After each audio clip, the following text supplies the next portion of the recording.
Yes, so my name is JuttaThielen and I'm a meteorologist by training, German, and I've been working in severe weather basically since I started my PhD, which I started in Lancaster, had several postdocs, and then came to the European Commission to work in a natural hazards project. And since then I've been employed in working with mostly floods, but since recently we moved to a climate risk management unit, we were really addressing generally severe weather in that part. And I've been leading the development of the European flood awareness system over the last years.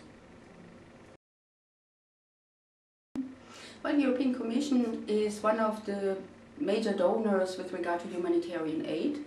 And within the context of climate change, obviously, disasters related to weather may be increasing, so climate change may or may not change the frequency and the location of severe weather, and we are expecting that this unusual weather that we also have already been observing may even be increasing, but even if it doesn't, severe weather is always there, so this is something that is quite important, and particularly in the developing world, where we see an increasing urbanization, increase of population, the exposure and vulnerabilities are just increasing. So severe events will play a major role. And if you have donations on the one hand, of course you also invest into the reduction of these risks. So disaster risk reduction is a major issue, early warning. And there's a number of policies also in the EU that are specifically addressing that. The EU, for example, has a floods directive, which is specifically for Europe, where countries are now producing hazard maps, risk maps, cross-border, address flooding in a cross-border issue, and also build early warning system across different countries, so across the administrative borders.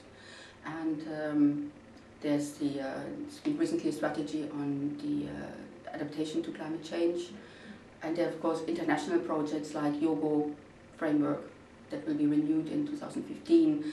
There's been the Sustainable Development Goals from Rio +20. So there's a number of initiatives that all work into the direction that we have to address natural disasters on global scale. And the EU is very interested in that. And in that context, an initiative like the Global Floods Partnership is just really, it can be quite important because it would string together the expertise from different countries and from different expertises. So it's like the small bits together is more than the part.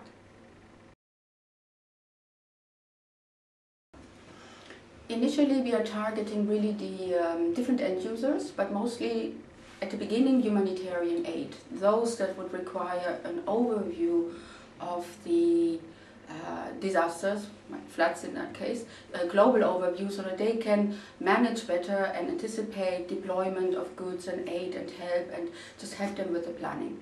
So I think initially our main end users would be these international organizations, but we also hope to get on board more and more national hydrological services that could then use the data that we have also to either complement their existing ones, or in case they don't have a system, at least they would have the global forecasting or global flood detection information, and so they can complement and do that. And eventually we hope that we build up competences and share these competences around the globe. Well, we started already with a feasibility, if you like, that this Global Floods Working Group is already there since 3-4 years. So we started already very experimentally to put some services together. So these are already there and they are running, and we hope to combine them all in a platform still within this year. And we start delivering the first more coherent reports to the aid organizations. So we will kick off this year, but then until we establish a fully established partnership with all the goals that we discussed now, that will obviously will take some time.